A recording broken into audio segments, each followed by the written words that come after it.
स्वागत है आप सभी का हमारे YouTube चैनल पर। आशा करता हूँ आप सभी लोग बहुत अच्छे होंगे। आज का हमारा टॉपिक है लेक पोएट्स। ये एग्जाम के पॉइंट ऑफ व्यू से बहुत ही इंपॉर्टेंट टॉपिक है। जितने भी टीचर एग्जाम्स हैं, चाहे वो टीजीटी हो, पीजीटी हो या यूजीसी नेट हो, उनमें इससे रिलेटेड क्वेश्चंस जरूर पूछे गए। तो चलिए शुरू करते हैं आज का हमारा सेशन।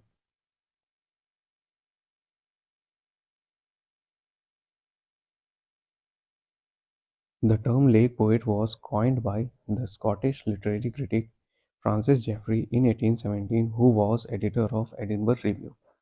तो जो टर्म है लेक पोएट, उसको दिया था Scottish literary critic Francis Jeffrey ने। कब दिया था? 1817 में दिया था।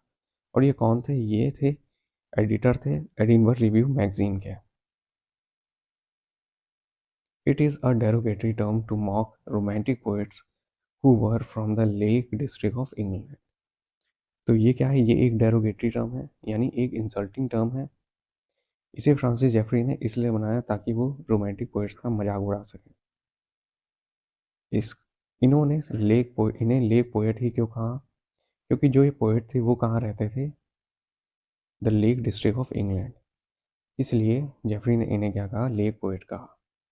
Francis also referred to them as the school of whining and hypochondriacal poets that haunt the lakes. तो फ्रांसिस ने इन रोमांटिक पोएट्स को द स्कूल ऑफ वाइनिंग और hypochondriacal poets that haunt the lakes भी कहा। इन्होंने ऐसा इन्हें इसलिए कहा क्योंकि ये हमेशा अपना खुद का दुखड़ा सुनाते थे, अपनी जो बॉडी है, मेंटल हेल्थ है, उसकी कंडीशन के बारे में ही बात किया करते थे। और ये जहाँ रहते थे ना, उससे आगे सोच नहीं पाते थे। इन्हें दुनिया के किसी भी कोने से मतलब नहीं था, इन्हें सिर्फ मतलब था जहाँ ये रह रहे हैं।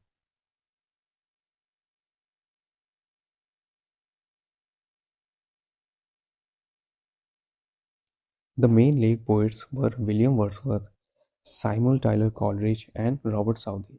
तो जो मेन लेक पोएट्स हैं थे वो कौन थे? William Wordsworth, Samuel Tyler Coleridge and Robert Southey. ये तीन मेन लेक पोएट्स हैं। They are known for their emphasis on nature, emotion, individualism and imagination in their work। इन्होंने अपने वर्क में क्या किया? सबसे ज़्यादा नेचर पे फोकस किया, इमोशन पे फोकस किया, इंडिविजुअलिज्म पे फोकस किया और इमेजिनेशन पे फोकस किया। यानी इन लोगों ने क्या क्या करना चालू कर दिया? इन लोगों ने अपनी पोइट्री में नेचर की बातें करना चालू कर दी, अपने इमोशन के बारे में बातें करना चालू कर दी, इंडिविजुअलिज्म यानी इन्होंने क्या किया? इन्होंने खुद पे फोकस किया। इन्होंने इन्होंने खुद पे फोकस किया, यानी इन्होंने अपने इनर थॉट्स और इमोशंस पे ज़्यादा फोकस किया। एंड इमेजिनेशन यानी इन लोगों ने क्या किया? ये लोग प्रैक्टिकलिटी से दूर चले गए, इन्हें रियलिटी से कोई मतलब नहीं रहा। ये लोग कहाँ चले गए? ये लोग इमेजिनेशन पे चले गए। They moved away from complex language and used simple and everyday language to make poetry accessible to all people. तो इन लोगों ने क्या किया?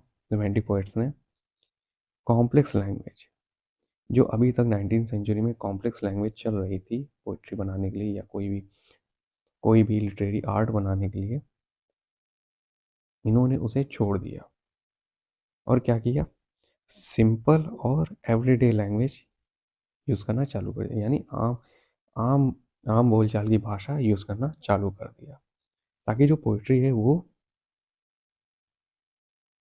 सभी लोगों के पास पहुंच सके। पहले क्या होता था, जैसे कि जब 19th सेंचुरी में पहले जब रोमांटिक एक मूवमेंट नहीं आया था, तो पहले ये होता था कि जो पहले के राइटर्स थे वो क्या करते थे? जो ग्रीक पोएट्स हैं उनका जो पोएटिक स्ट्रक्चर है उसी को ध्यान में रखते हुए पोइट्री करते थे।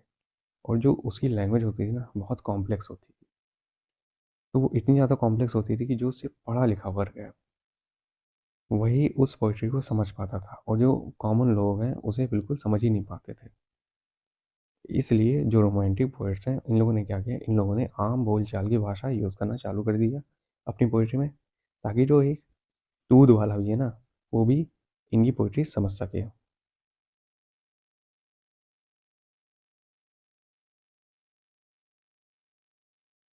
Francis didn't like these romantic poets because they abandoned traditional poetic standard and went against age of enlightenment. तो फ्रांसिस जेफरी को ये रोमांटिक पोएट्स बिल्कुल पसंद नहीं थे। क्यों नहीं पसंद थे? क्योंकि इन्होंने क्या किया, इन्होंने ट्रेडिशनल पोएटिक स्टैंडर्ड, जो ग्रीक पोएट्स वाले स्टैंडर्ड थे, उन्हें क्या कर दिया, उन्हें छोड़ दिया। और और इन्होंने क्या किया, आम बोल चाल की भाषा यूज करना चालू कर दिया, जो फ्रांसिस जेफरी को बिल्कुल पसंद नहीं था।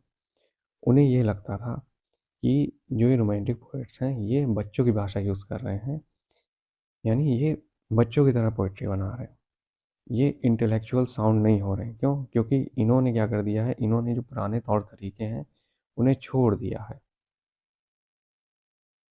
इसलिए ये इनकी जो पोइट्री है बहुत ही बेकार है, घटिया किस्म की है, ये पढ़ने लायक नहीं है, ये सोचते थे फ्रांसिस जेफरी। और इन रोमांटिक पोइट्स ने और क्या किया, फ्रांसिस जेफरी के जले हुए नमक और छिड़क दिया। कैसे? ये चले गए एज ऑफ एनलाइटनमेंट के अगेंस्ट। तो जो एज ऑफ एनलाइटनमेंट है उसमें क्या होता था, उसमें प्रैक्टिकलिटी की बात होती थी, लॉजिक की बात होती थी, फैक्ट्स एंड फिगर की बात होती थी, इमेजिनेशन की बात नहीं होती थी, ना इमोशंस की बात होती थी।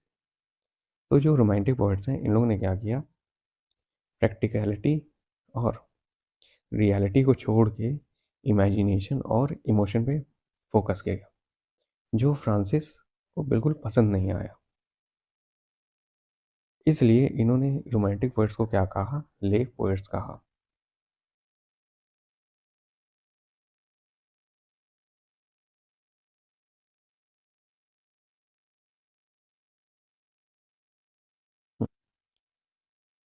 तो ये हमारा लेक पोएट से रिलेटेड एक क्वेश्चन है। Who were the principal members of the group called the Lake Poets? तो लेक पोएट्स के जो प्रिंसिपल मेंबर कौन थे, ये आपको बताना है। इसका आंसर आपको कमेंट सेक्शन में देना है। अगली वीडियो में मैं इसका आंसर बताऊंगा।